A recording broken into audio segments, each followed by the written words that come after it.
Hey everyone, my name's Sean Stinwall at BackstageOL.com, and today we are taking you behind the scenes of Altered Carbon, Netflix's newest show.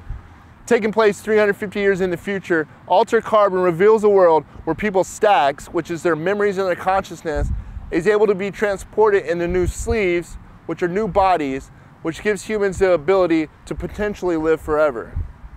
In the show, Joel Kinnaman plays a highly trained mercenary who's awoken 250 years after his death to solve the murder of the richest man in the world, played by James Purefoy. BackstageOL's Dave Morales traveled to New York to talk to Joel, James, and the rest of the cast of Altered Carbon to talk about Netflix's newest show. Great to meet you all. Good to see you again, dude. Great to see you, man. First time I saw your show, my instant reaction was wow. One word. And let me tell you wow on so many different levels. We're going to talk about the theme of the story, the topic brought up in the stories, but this production, the sets, the costumes. Yeah. What is it like to show up for work and see something that looks like this? Oof. It's fantastic, and you know, when you go do a big sci-fi show like this, you know, and I've done a couple of big movies in my day, and you sort of expect to step into this kind of green screen box where you have to imagine everything yourself, but the set builds on this show were out of this world, like nothing like I've experienced before. We had one set that was like 3 football fields deep, 450 extras milling around, and it was like a full, complete living city with like noodle shops, construction workers, and street vendors and people milling around. And so you step on set and you don't have to imagine anything. You're just in this world. I'm glad you said that, because sometimes I've said that when shows look big and like, well, it's just us and a screen and yeah, not much to it, but there is to it. And I saw you smiling the entire time. Oh, well, no, I was just thinking about when I had my flying scene. Remember, I stepped into the flying car. That was the opposite, because some of the things we did with the green screen. We used a blue screen more. Same question for you. It's just got to be just really cool to see this type of stuff. Yeah, it is. Of course it is. I mean, and it's that thing of when you know, quite often you get offered, you'll be offered something, you know, a script, and they want to recreate a world, and you go, well, how much money have you got? And you go, get out of here. You have not got the money to do this job. These people have the money to do the job. And that's very satisfying, and it gives you a lot of confidence. And it gives you a great deal of confidence when you're acting, when you're doing the scenes with all the directors, with the producers, with your fellow people. It gives you a great deal. You know that it's backed up. Yeah. As a fan, it makes it believable. Yeah. And that was real important for me. I know it's futuristic and I know it's sci-fi-ish, but there are other discussions and other things, topics that come up in this show. I want to go down the line and we'll start with you. What are some of the things that you like most about what comes up in this program? I love the fact that it looks at our humanity so closely, and even though sometimes that makes you uncomfortable, it drives you to actually question it and look at it in a way that other things can't always do because they're limited. So I just was so excited to be a part of that and to be in this world and play a strong woman, you know. So it was just the best. Will, you didn't get to play a strong woman, but but now you're wow! I get beat up by one. Tell me what it is about this show that you like so much. I mean, you know, it's twofold. I think as an actor, because the sets were so real and so amazing, the costumes felt like they would work. It was easy to play a lot of things that might have seemed absurd, and to have the truth of it between these two women, because our relationships are so intertwined that go over the course of 250 years.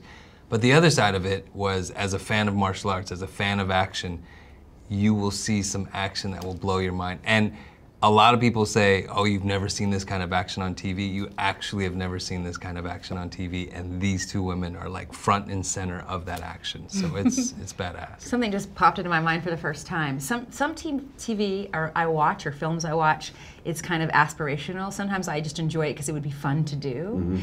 When I discovered this character, Kelchrist Falconer, this leader, revolutionary woman, powerful, I thought, oh my God, it would be so much fun to play her. And I think it would be fun to watch someone do these things. I think to watch people, I mean, sometimes when you watch people in a world like this, you know, this is a love story, it's also an action story, it's also a murder mystery.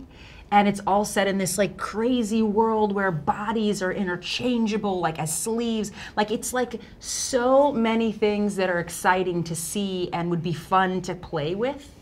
It's kind of mind-blowing. Well, I love that, you know, there's the same kind of human themes that, you know, we see in any kind of story, but in Altered Carbon, they get like flipped around because of this technology where you can change bodies. So, like me and Martha's characters have this, you know, strange love story, and there's a triangle drama between us, but I'm like two parts of the triangle, and I'm like jealous of the body that I'm wearing. But while we're doing the scene, it's like any other relationship drama, but it's just flipped in an Altered Carbon way. That's something so interesting. Like I always had to keep in mind that he is two people in a way, you know? Yeah. And so, and then what happens with that? Like when you're interacting with this body, what, you know, hormones does it trigger? Yeah. Because of the history about it, and then getting to know the person that's living in the body, Right. which is a totally different person. Yeah, that's, you know, it's so complex. One of my favorite things about the show is that it's not only visually stunning, but the action sequences are simply incredible. And then it also poses a question about humanity at its core, which is, would we be willing to live forever if the technology was available? Believe it or not, some of the framework of this technology is actually in development right now. Google's Ray Kurzweil actually spoke on the subject recently about whether we could store our memories in our consciousness. Copying a specific human is a lot harder, because if you wanted to upload me, you'd have to capture every detail of my personality and knowledge and skills and memories.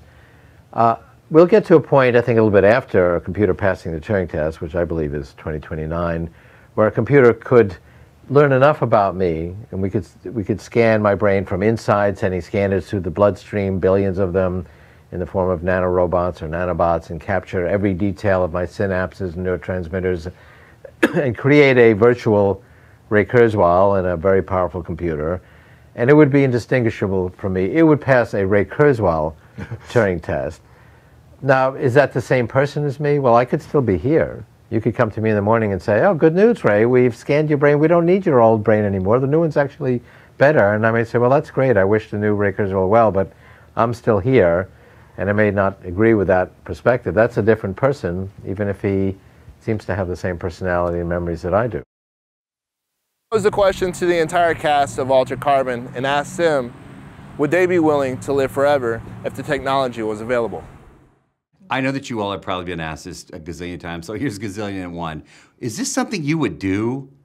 I know, you know, like, because I mean, basically, and I don't want to give too much away, but we're basically the USB, and they, yeah, take it out here, we'll just do this. Okay, now you have to see the show to know what I'm talking about. Yeah. But is this something you might do? It'd be hard to say no. Really? Especially, I mean, especially if you're, what if you're sick or you have a, you know, some kind of ailment, like to be able to keep living for a little while longer, you know, but I certainly wouldn't want to live forever, especially not if the people I loved couldn't.